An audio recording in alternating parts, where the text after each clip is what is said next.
Bienvenue à tous à la une de ce JT. La liste provisoire des dossiers des candidatures pour les élections législatives du 6 mars prochain a été dévoilée par la commission électorale indépendante dimanche au cours d'une conférence de presse.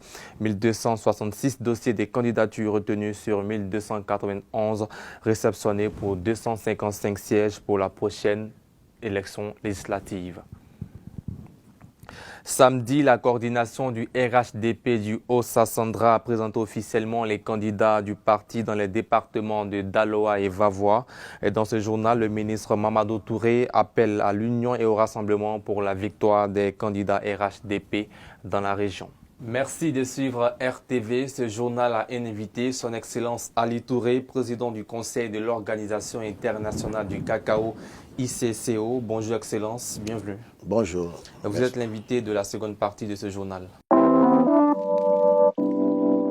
La commission électorale indépendante CEI a rendu publique une liste provisoire de 1266 dossiers de candidatures retenus sur 1291 dossiers réceptionnés pour les élections législatives prévues le 6 mars prochain. L'annonce a été faite dimanche par le président de la commission électorale indépendante Ibrahim Kouibé Koulibaly lors d'une conférence de presse. 9 autres, dont des cadres du Front populaire ivoirien de Laurent Gbagbo en exil au Ghana, voisin depuis 2011, ont été déclarés inéligibles pour, je cite, « défaut de preuve de leur résidence continue en Côte d'Ivoire pendant les 5 années précédant la date des élections ». Au total, 255 sièges sont à pourvoir à l'Assemblée nationale et la campagne électorale est prévue le 26 février et les résultats attendus le 9 mars prochain.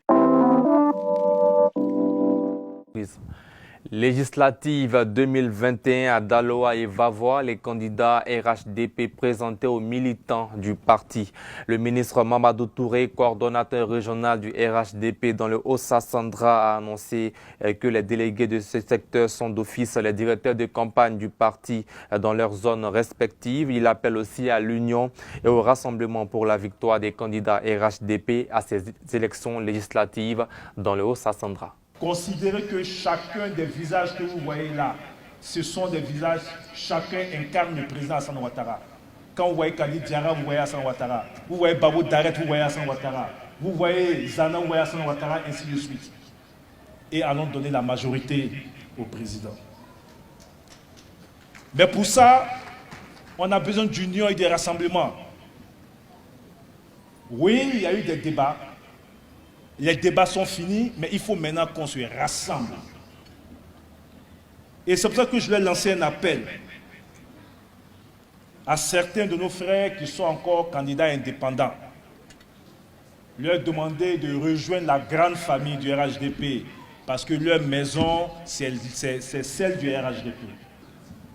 Pour la phase de la pré-campagne, nous allons voir avec les candidats, notamment mon aîné, le ministre Daret et les autres, pour qu'au plus tard, le week-end prochain, les équipes de campagne dans tout le département se mettent en place.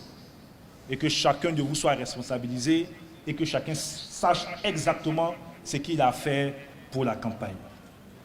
D'ores et déjà, je dis que tous les délégués du secteur sont d'office des directeurs de campagne dans leur zone. Tous les délégués du secteur sont d'office des directeurs de campagne dans leur zone. Nous allons trouver les moyens. Nous allons trouver les moyens. Nous n'allons pas lésigner sur les moyens. Nous le ferons pour le président Alassane Ouattara. Nos adversaires auront du pain sur la planche. Ils auront du pain sur la planche parce que nous allons relever le niveau de la campagne. Pour mieux outiller ses candidats aux législatives, le RHDP convie l'ensemble de ses candidats suppléants et membres des instances à un séminaire ce jeudi 4 février 2021 au Palais des Congrès de l'hôtel Sofitel Ivoire. Et ce séminaire aura pour thème « Organisation de la campagne pour une victoire éclatante des candidats du RHDP aux élections législatives du 6 mars 2021 ». La plateforme citoyenne Bridge a lancé une campagne de sensibilisation des jeunes sur des questions d'intérêt national et la participation citoyenne des jeunes. L'opération a été lancée le week-end dernier dans la ville de Grand Laou et elle sillonnera l'ensemble du territoire national ivoirien. Et pour former les jeunes sur les questions liées à la citoyenneté, la présidente de cette plateforme, Madia Bamba, présente sa vision. À travers cette activité, on espère en fait sensibiliser les jeunes sur les questions d'intérêt national et de la participation citoyenne des jeunes. Parce qu'en fin de compte, on ne peut vivre dans une société en autarcie. C'est parce qu'on vit dans une société qu'on contribue à construire cette société-là, qu'elle reflète en fait les valeurs que nous sommes nous-mêmes et les valeurs qu'on souhaiterait qu'elles incarnent aussi. On a choisi Ma Nation, ma responsabilité cette année parce qu'on estime qu'avec tous les événements que la Côte d'Ivoire a connus dernièrement, il est important de rappeler à chacun d'entre nous qu'en détruisant la Côte d'Ivoire, en brûlant la Côte d'Ivoire, ce n'est pas à quelqu'un d'autre que nous sommes en train de faire du mal, c'est à nous-mêmes parce que la nation nous appartient à nous avant tout. Et donc il est important en tant que citoyen d'une société, en tant que citoyen de la Côte d'Ivoire, de participer de manière active à aimer la Côte d'Ivoire de toutes ses forces et à mettre toute son énergie positive à la construire et à la faire rayonner dans la Côte d'Ivoire et à l'extérieur. L'opération Agir 3 est en marche depuis le 28 janvier 2021. Après Dabou, le week-end dernier, à Guibérois, 150 jeunes Ivoiriens ont reçu leur chèque pour le financement de leur projet en présence du ministre de la Promotion de la Jeunesse et de l'Emploi des Jeunes, Mamadou Touré. Au total, plus de 67 millions de francs CFA ont été octroyés à ces jeunes de Guibérois. Cette vaste opération consiste à financer le projet de 31 000 jeunes Ivoiriens sélectionnés sur l'ensemble du territoire national pour un coût global de 10 milliards de francs CFA pour des prêts allant de 100 000 à 1 million de nos francs. Place maintenant à notre invité après cette annonce.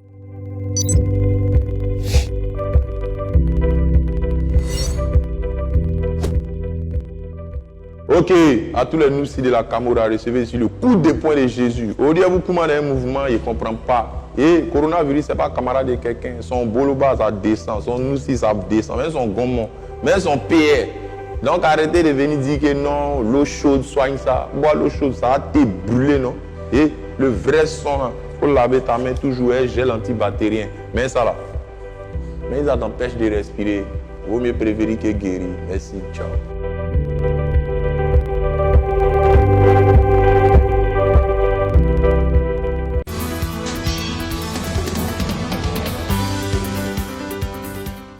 Excellence, vous avez été élu en septembre 2020 président du Conseil de l'Organisation internationale du cacao ICCO pour la campagne 2020-2021. Quel est votre rôle à la tête de cette organisation?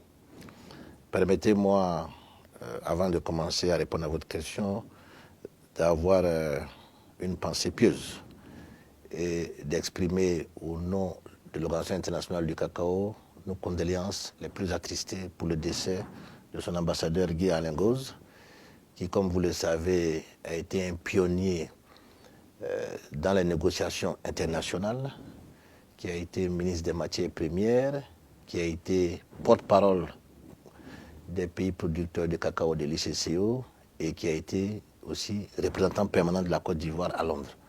Donc je voudrais profiter de votre antenne pour présenter mes condoléances au peuple de Côte d'Ivoire, à son Excellence M. Alassane Ouattara, ainsi qu'à sa famille biologique, sans oublier sa femme et ses enfants. Et quel est votre rôle à la tête de l'organisation? Permettez-moi de vous parler un peu de l'Organisation internationale du cacao. C'est une organisation intergouvernementale qui a été fondée en 1973 sous les auspices des Nations Unies et qui fonctionne à travers des accords internationaux. Nous sommes au 5e accord, celui de 2010. Il y a eu l'accord de 1973, celui de 80, celui de 93, celui de 2001, et nous sommes aujourd'hui au 5e accord. L'Organisation internationale du cacao est une organisation intergouvernementale composée de 51 États membres, dont 22 pays producteurs et 29 pays consommateurs.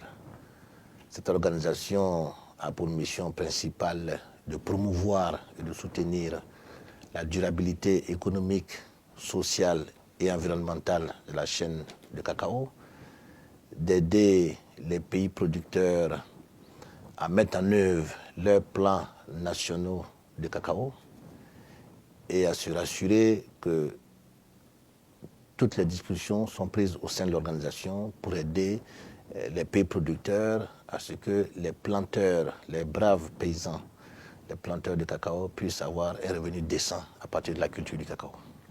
Donc mon rôle au niveau de l'ICCO, c'est de créer les conditions pour une discussion positive, car l'Organisation internationale du cacao est une plateforme d'échange et de discussion pour une économie cacaoyère durable. Maintenant qu'un Ivoirien est choisi à la tête de cette organisation, qu'est-ce que cela pourrait apporter à la Côte d'Ivoire? Maintenant, d'abord, il faut indiquer que c'est un honneur pour la Côte d'Ivoire d'être à la tête de cette organisation. C'est un hommage que les 51 pays membres rendent au premier producteur mondial de cacao. Ensuite, en termes de diplomatie, c'est une fonction prestigieuse qui met en exergue le pays qui occupe la présidence. Et enfin, il faut indiquer que la plupart des pays producteurs ont approché la Côte d'Ivoire à travers la représentation permanente pour s'inspirer de la réforme de la filière café-cacao qui a été initiée par le président de la République, son Excellence Alassane Ouattara. Donc c'est aussi un honneur et un hommage qu'on rend au président de la République. Excellence, que comptez-vous apporter à la tête de cette institution? Vous savez, chaque année, de façon systématique, il y a une rotation au niveau de la présidence du Conseil. Au cours de ma présidence, j'entends mettre l'accent sur le revenu décent qu'on paye aux producteurs.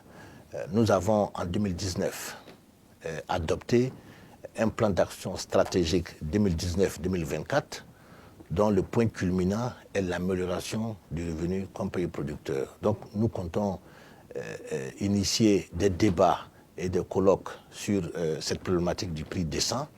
Et ensuite, nous comptons demander au directeur exécutif de l'ICCO, à la prochaine session en avril, de nous produire une étude sur l'impact de la Covid sur les petits producteurs de cacao. Excellence, justement, vous avez parlé du revenu décent des producteurs. Vous êtes porteur de l'initiative, le revenu décent des producteurs, des petits producteurs d'un pays à un autre. C'est quoi ce concept? En fait, il s'agit d'améliorer le prix qu'on paye aux producteurs. Je vous donne deux exemples. Sur 100 milliards de dollars US que génère la filière mondiale du cacao, moins de 6% reviennent aux producteurs de cacao. C'est insuffisant, c'est même un scandale. Cela doit être corrigé et il faut que des efforts soient faits de part et d'autre dans la chaîne de valeur pour que le producteur de cacao puisse gagner mieux que ce qu'il gagne aujourd'hui. Le deuxième élément que je voudrais vous donner, c'est au niveau de l'historique des prix. Entre 1973 et 1975, la tonne de cacao était entre 6 000 et 8 000 dollars US. En 1976, la tonne de cacao était à 15 000 dollars. Entre 1980 et 1989, la tonne de cacao était entre 4 et 6 000 dollars US. Aujourd'hui, nous sommes à 2 500. Nous pensons que cela est insuffisant et aujourd'hui, nous sommes confiants. Nous sommes confiants parce que toutes les parties prenantes de la chaîne de valeur sont conscients que le maillon faible de la chaîne de valeur, c'est les petits producteurs et qu'il faut faire des efforts pour que le petit producteur soit mieux rémunéré et puisse avoir un revenu décent en faisant la culture du cacao. Vous mettez votre présidence sous le sceau de la défense du prix aux producteurs, mais la question est récurrente à partir du moment où le prix du cacao est fixé à une bourse financière mondiale et que le prix du producteur, notamment en Côte d'Ivoire et au Ghana, est lié au prix mondial. Le combat n'est-il pas perdu d'avance? Non, le combat n'est pas perdu. L'avenir est prometteur. Je vais vous dire pourquoi. Vous savez que depuis que le système de quotas a été aboli dans les différents accords internationaux, nous sommes dans la dynamique de l'offre et de la demande.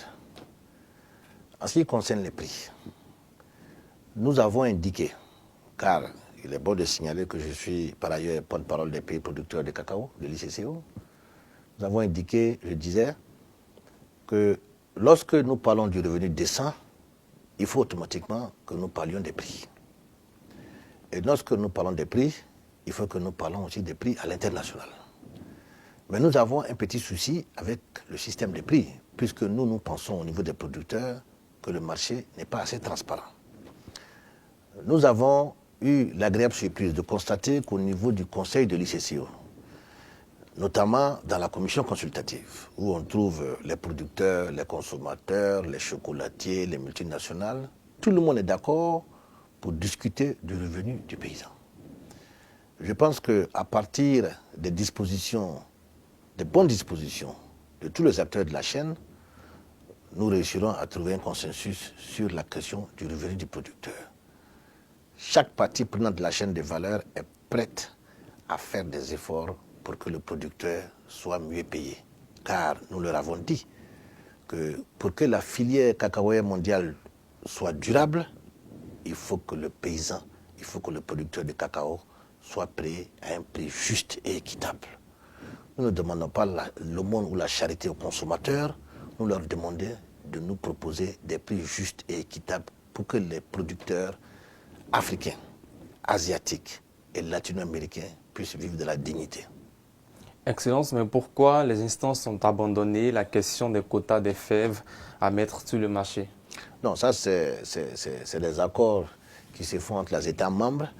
Depuis un certain moment, dans toutes les organisations internationales, les systèmes de quotas ont disparu pour faire place au système de l'offre et de la demande. Ça, c'est les négociations internationales. Alors, les tensions entre producteurs de cacao et industriels sur le prix d'achat des fèves ont conduit à un envol du prix sur le marché international, alors même que la demande est en berne avec la pandémie de la Covid-19.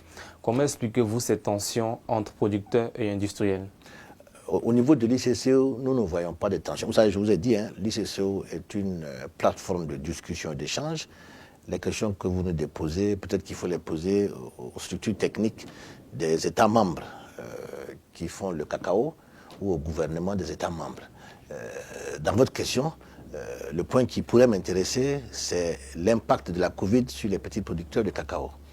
Nous allons au mois d'avril assister à une présentation du secrétariat de l'ICCO sur l'impact de la Covid sur les petits producteurs. Car je peux vous dire que cette pandémie a fait beaucoup de dégâts au niveau des pays producteurs de l'Amérique latine, de l'Afrique et de l'Asie. Donc nous comptons initier une étude, même un séminaire, et voir in fine si nous pouvons lever des fonds pour faire face aux difficultés que connaissent les petits producteurs de cacao. Et cette pandémie de la Covid, elle a fait perdre combien à la Côte d'Ivoire? Non, ça, il faut poser la question au gouvernement de la Côte d'Ivoire, au Conseil Café Cacao, au ministère de l'Agriculture. Au niveau de l'ICCO, nous n'avons pas ce genre de chiffres. Un pays peut estimer qu'il a eu beaucoup de dégâts face à la Covid, mais on n'est pas dans les chiffres. Merci, Excellence Ali Touré. Je rappelle que vous êtes le président de l'Organisation internationale du cacao ICCO. Nous espérons vous retrouver très prochainement dans le cadre de notre émission. Je vous remercie. Merci à vous également d'être de plus en plus nombreux à suivre RTV.